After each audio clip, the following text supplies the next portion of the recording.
السلام عليكم، ان شاء الله تكونوا بخير وعلى خير.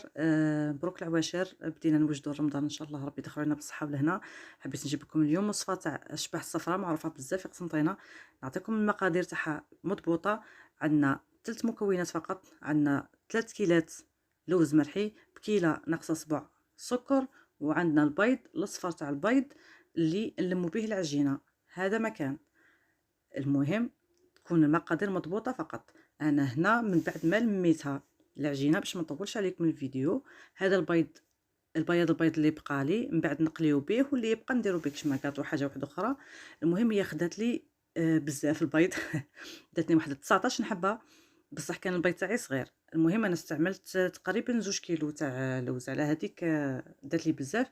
هادو هما الاشكال اللي خيرتهم، عجبوني، درت اشكال حلوين، هي اصلا بهوتها في الشكل تاعها.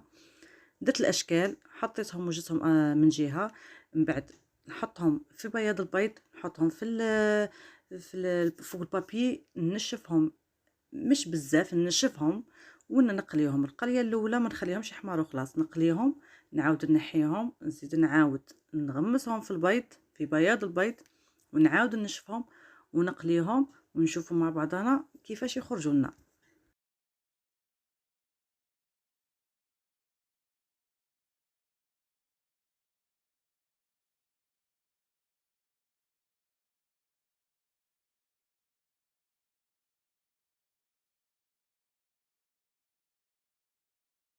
اذا هذا هو الشكل النهائي تاعنا تاع الشبح الصفراء.